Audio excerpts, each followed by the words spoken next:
Penasihat hukum terdakwa sangat optimis majelis hakim akan memutuskan terhadap terdakwa JIP bebas berdasarkan fakta hukum yang ada.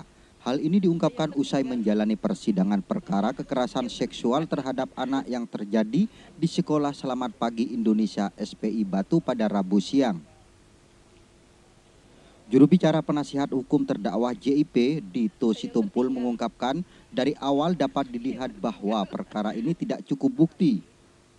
Kemudian dilihat dari sudut dakwaan sampai sekarang JPU tidak dapat membuktikan seluruh dakwaan yang didakwakan kepada kliennya.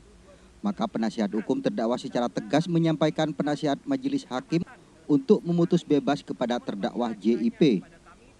Hukum dari awal kami melihat bahwa perkara ini tidak cukup bukti. Itu terus yang kami ulangi, bahwa kami melihat juga dari dakwaan sampai sekarang JPU tidak dapat membuktikan seluruh dakwaan yang didakwakan kepada klien kami. Maka kami secara tegas tadi juga menyampaikan tetap meminta kepada majelis hakim yang mulia untuk memutus bebas terhadap klien kami. Tadi dibacakan dupliknya mengenai apa saja, Bang? Tadi? Yes, sebenarnya kalau duplik kan tanggapan terhadap replik. Yang tadi saya sudah sampaikan bahwa repliknya pun tidak menjawab substansi.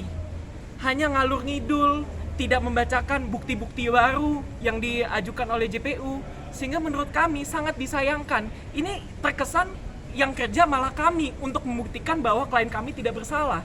Padahal dalam perkara pidana seharusnya kejaksaan yang membuktikan terdakwa itu bersalah. Ini jadi kami, pembuktiannya jadi kami membuktikan klien kami tidak bersalah. Ini kan jadi lucu.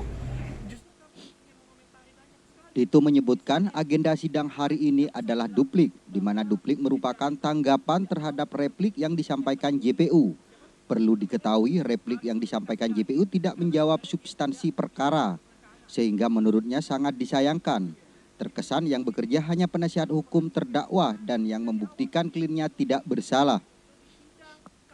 Sementara itu penasihat hukum terdakwa lainnya Hotma Sitompul menanggapi kejadian Kajari Batu yang menerima Aris Merdeka Sirait di ruang kerjanya. Setelah menerima Aris Merdeka Sirait, jaksa membacakan surat tuntutan. Disebutkan jaksa mengatakan tidak ada larangan untuk jaksa menerima support atau masukan dari orang lain yang tidak berperkara seperti LSM atau wartawan yang memberikan masukan. Namun yang diterima di ruang kerja Kajari Batu ini, kata Hotma, adalah seorang Aris Merdeka Sirait.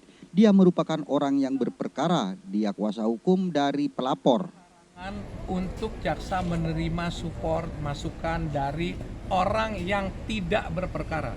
Kalau ada LSM, teman-teman bilang ini kasih masukan kan baik.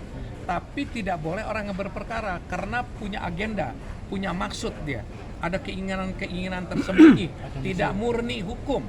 Jadi tim bilang dia tidak terima orang yang berperkara. Nyatanya Aris Merdeka Sirait kuasa dari pelapor. Sementara itu JPU yang diwakili Yogi Sudarsono menyebutkan materi duplik yang disampaikan penasihat hukum terdakwa kurang lebih sama dengan pledoi yang disampaikan sebelumnya dari penasihat hukum terdakwa. Jadi kan dupliknya seperti apa sih?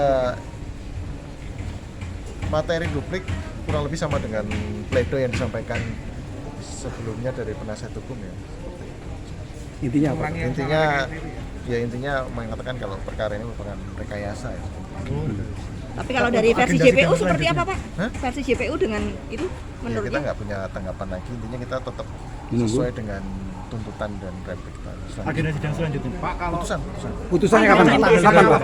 Putusan tanggal 7 September. Sidang ditunda selama 2 minggu ke depan, yakni pada hari Rabu tanggal 7 September 2022 dengan agenda pembacaan putusan oleh majelis hakim.